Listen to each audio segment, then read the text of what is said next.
여러분은 차 문을 열었는데 뒷좌석에 처음 보는 사람이 앉아있다면 어떨 것 같으세요? 술에 취한 사람? 아니면 도둑? 하지만 이미 오래전에 숨을 거둔 사람이라면? 누군가 시신을 옮긴 것도 아니고 살인사건도 아닙니다. 차 문을 잠그지 않은 단 한 번의 실수, 그리고 믿기 어려울 정도로 이어진 수많은 우연들이 결국 한 사람의 죽음을 만들어냈습니다. 도대체 그날 밤 무슨 일이 있었던 걸까요? 살면서 가장 끔찍한 경험이 뭐냐고 질문을 받으면 대부분은 귀신, 교통사고, 도둑을 만났던 일을 떠올릴 수 있을 것이다. 그런데 오늘 이야기는 조금 다르다. 귀신도 아니고 살인사건도 아니다. 그런데 이상하게 듣고 나면 오랫동안 머릿속에서 떠나지 않는 그런 이야기다. 정말 사람의 운명이란 게 존재하는 건 아닐까 하는 생각이 든다. 사건은 한 여름 7월의 어느 날에 일어났다. 내 친구는 평소처럼 퇴근을 하고 집 근처 골목에 차를 세웠다. 하루 종일 일하느라 피곤했던 탓인지 평소 같으면 꼭 확인했을 문 잠금 버튼도 누르지 않은 채 그대로 집으로 올라갔다. 이따만 해도 그 작은 실수가 이상한 사건의 시작이 될 거라고는 상상을 못했다고 한다. 다음날 친구는 점심쯤 차를 다시 타려고 내려갔다. 평소처럼 리모컨을 누르려다가 문득 어제 차 문을 잠갔는지 기억이 나지 않았다고 한다. 잠갔나? 그 정도만 생각하고 운전석 문을 열었다. 그리고 무심코 뒷좌석을 바라본 순간 온 몸이 그대로 얼어붙었다. 뒷좌석에 처음 보는 남자 한 명이 앉아있던 것이다. 순간 친구는 머릿속이 새하얘졌다. 뭐야? 도둑인가? 술 취한 사람이 잘못한 건가? 심장이 미친 듯이 뛰기 시작했다. 하지만 가까이 다가갈수록 뭔가 이상했다. 남자는 고개를 푹 숙인 채 전혀 움직이지 않고 있었다. 친구는 떨리는 손으로 조심스럽게 뒷문을 열었다. 혹시 술에 취해서 자고 있는 건 아닐까? 깨우면 일어나지 않을까? 그렇게 생각하면서 얼굴을 확인하는데 그 순간 친구는 다리에 힘이 풀려 그대로 주저앉을 뻔했다고 한다. 남자의 머리에는 피가 말라붙어 있었고 피부는 이미 살아있는 사람의 색이 아니었다. 더 충격적인 건 몸 곳곳에 검붉은 얼룩이 퍼져 있었다는 것이다. 나중에 경찰에게 들은 이야기로는 바로 시반이었다고 한다. 사람이 사망한 뒤 혈액이 아래로 보이면서 생기는 현상. 누가 봐도 이미 오래전에 숨을 거둔 사람이었다. 친구는 그대로 차 문을 닫고 뒤로 몇 걸음 물러났다. 손은 덜덜 떨리고 숨도 제대로 쉬어지지 않았다고 한다. 곧바로 휴대전화를 꺼내서 119에 신고했다. 하지만 신고를 받던 상담원의 첫 질문은 조금 의외였다고 한다. 호흡은 확인하셨습니까? 친구는 거의 울먹이면서 말했다. 아니요, 못하겠습니다. 죄송한데 확인만 좀 부탁드립니다. 친구는 그 말을 듣는 순간 더 큰 공포가 밀려왔다고 한다. 눈앞에는 분명 시신처럼 보이는 사람이 있는데 직접 다가가 숨을 쉬는지 확인하라는 말. 그걸 어떻게 할 수 있겠는가? 친구는 거의 울면서 말했다. 진짜 시신 같습니다. 제발 빨리 와주세요. 저는 못하겠어요. 그렇게 몇 분 뒤 골목은 순식간에 소란스러워졌다. 119 구급대가 도착했고 그 이후 경찰차가 들어왔다. 잠시 후에는 과학수사대 차량까지 모습을 드러냈다. 좁은 골목이 통제되고 주변 주민들도 하나둘 밖으로 나오기 시작했다. 친구는 경찰의 안내를 받아 한쪽에서 계속 같은 질문을 받았다. 차는 언제 세웠습니까? 마지막으로 운전한 시간은 언제입니까? 돌아가신 분은 아십니까? 친구는 연신 고개를 저을 수밖에 없었다. 전혀 모르는 사람이었다. 생전 한 번도 본 적 없는 얼굴. 그런데 그런 사람이 하필 자신의 차에 숨진 채 발견된 것이다. 경찰 입장에서도 처음에는 친구를 조사하지 않을 수 없었다. 상황만 놓고 보면 너무 이상했기 때문이다. 도대체 어떻게 멀쩡한 성인 남성이 남의 차 뒷좌석에서 사망한 채 발견될 수 있었던 걸까? 그 누구도 그 이유를 설명하지 못했다. 하지만 몇 시간 뒤 근처 CCTV 영상을 확인한 경찰은 모두를 충격에 빠뜨릴 장면을 발견하게 된다. 그리고 그 영상은 믿기 어려운 우연히 연속으로 이어진 사건의 전말을 보여주고 있었다. 그날 밤 그 남성에게 도대체 무슨 일이 있었던 걸까? 처음에는 혹시 범죄가 아닐까 의심했다고 한다. 누군가 시신을 차에 옮겨놨을 수도 있고 친구가 사건에 연루되었을 가능성도 완전히 배제할 수는 없었기 때문이다. 하지만 영상을 확인한 경찰은 예상과 전혀 다른 장면을 보게 된다. 친구가 차를 세운 곳 바로 앞에는 오래된 건물 하나가 있었다. 그리고 건물 입구에는 바로 아래로 이어지는 계단이 있었다. 시간은 친구가 퇴근해 집으로 올라간 지 얼마 되지 않은 시각.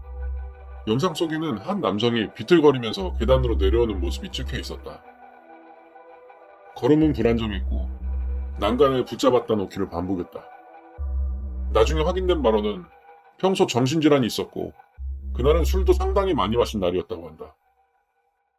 한 발, 또 한 발. 간신히 내려오던 남성은 순간 중심을 잃었다.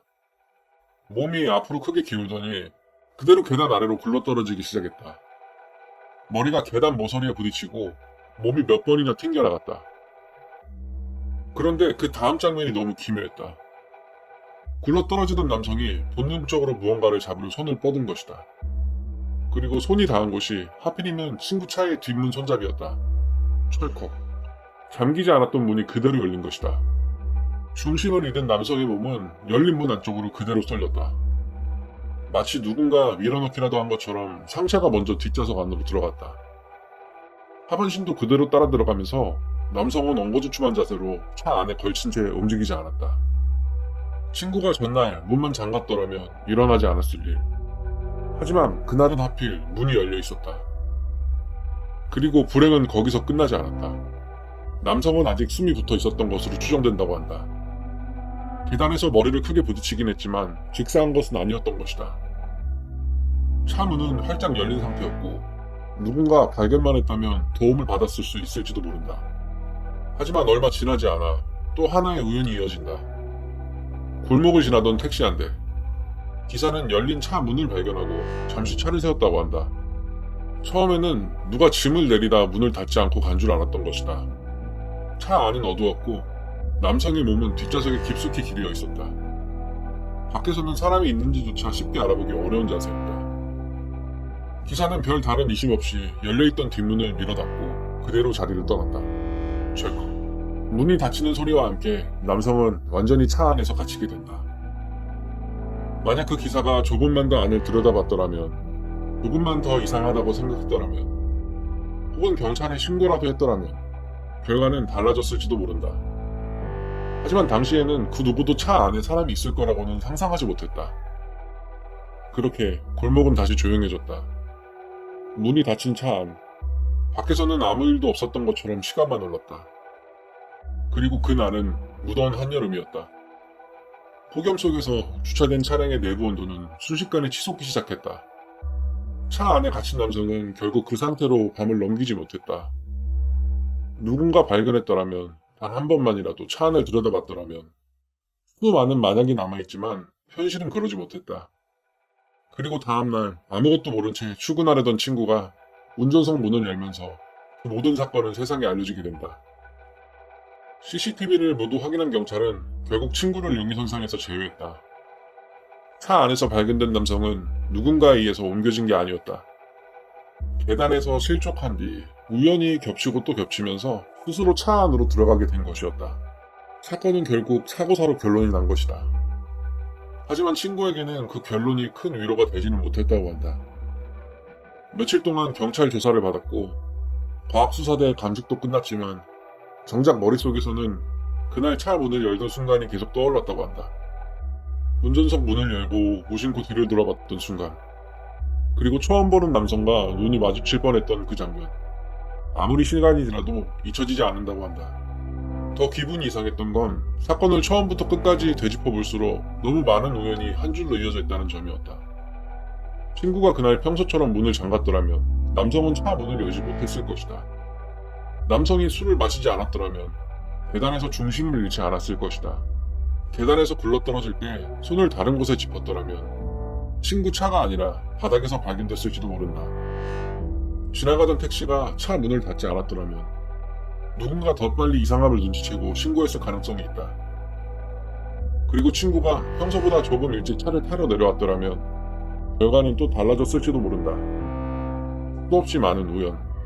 그 우연 하나가 도미노처럼 이어진 끝에 한 사람의 죽음이 완성된 것이다.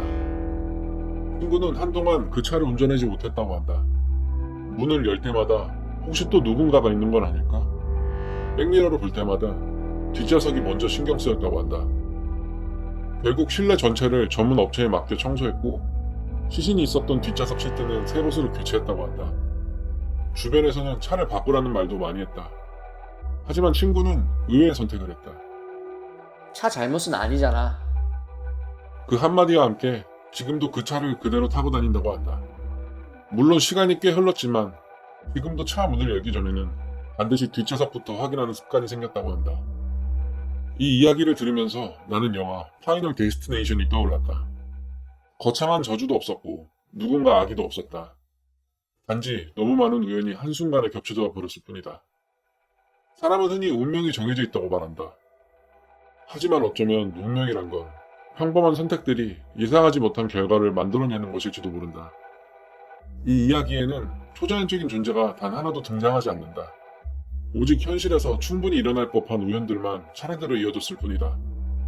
그리고 그런 현실이 때로는 어떤 괴담보다도 더 무섭게 느껴질 때가 있다. 당신은 어떻게 생각하는가? 만약 당신이라면 이런 일을 겪은 뒤에도 그 차를 계속 탈 수 있을까? 결국 이 이야기는 귀신도 저주도 누군가의 악의도 없었습니다. 차 문을 잠그지 않은 단 한 번의 실수, 계단에서 헛디딘 한 걸음, 그리고 아무것도 모른 채 열린 문을 닫아준 한 사람의 행동. 어쩌면 운명이라고 부르는 것은 거창한 무언가가 아니라 매일 무심코 지나치는 작은 선택들의 결과인지도 모릅니다. 만약 여러분이라면 이런 일을 겪은 뒤에도 그 차를 계속 탈 수 있으신가요? 여러분의 생각을 댓글로 남겨주세요. 구독과 좋아요는 공포특급이 더 섬뜩한 이야기를 찾아오는 데 큰 힘이 됩니다. 다음에 또 다시 뵙도록 하겠습니다.